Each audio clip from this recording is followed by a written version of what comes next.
Star জলসা মহালয়া ২০২৪। তো সামনে এসে গেছে মহলের সমস্ত অভিনেতা এবং অভিনেত্রীদের বিভিন্ন ধরনের লুক। তো চলো এক এক করে সবাইকে দেখে নিই এবং নেক্সট আরেকটি প্রোমো কবে আসবে জেনে নেব এবং কাকে কোন রূপে সবথেকে বেশি তোমাদের ভালো লাগছে তা অবশ্যই কমেন্ট করে জানাবে। তো এবার স্টার জলসা মহালয়ায় দেবী পার্বতী রূপে তো থাকছে অভিনেত্রী সন্দীপ্তা সেন এবং মহাদেব রূপে থাকছে অভিনেতা দিব্যজ্যোতি। তো এই হলো অভিনেতা এবং অভিনেত্রীর মহাদেব এবং দেবী পার্বতী লুক। এবং দেবী চণ্ডিকা রূপে থাকছে অভিনেত্রী স্বস্তিকা অর্থাৎ অনুরাগের ছোঁয়া ধারাবাহিকের দীপা। তো অভিনেত্রীকে দেবী চণ্ডিকা রূপে তোমাদের কীরকম লাগছে বা কীরকম মানিয়েছে তো অবশ্যই কমেন্ট করে জানাবে।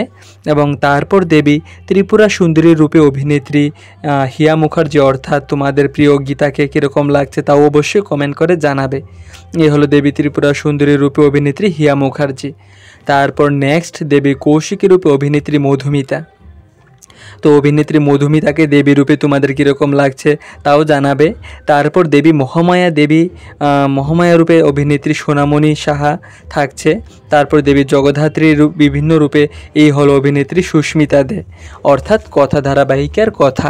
তো বিভিন্ন প্রোমোতে বিভিন্ন রূপে এই সমস্ত অভিনেতা এবং অভিনেত্রীদের দেবী লুক সামনে এসেছে এবং খুব শীঘ্রই অর্থাৎ মহলার কিছুদিন আগেই লাস্ট আরেকটি প্রোমো আসার সম্ভাবনা রয়েছে। তো ওই প্রোমোতে আরও কী দেবী রূপ দেখানো হবে এবং বাকি অভিনেত্রীদের কি এবার মহালয় থাকছে কি থাকছে না এই সমস্ত কিছু জানা যেতে পারে। তো এই সমস্ত আপডেট আসলে আমি তোমাদের ভিডিও বানিয়ে দেব। তো তোমরা চ্যানেলটিকে অবশ্যই সাবস্ক্রাইব করে রাখবে এবং এই চ্যানেলে অ্যাক্টিং এবং অডিশন রিলেটেড বিভিন্ন ভিডিও বানানো আছে এবং মহালয়া রিলেটেড জি বাংলা এবং স্টার জলসা কালার্স বাংলা মহালয়া রিলেটেড আরও অনেক ভিডিও বানানো আছে, তোমরা চ্যানেলে গিয়ে দেখে নিতে পারো।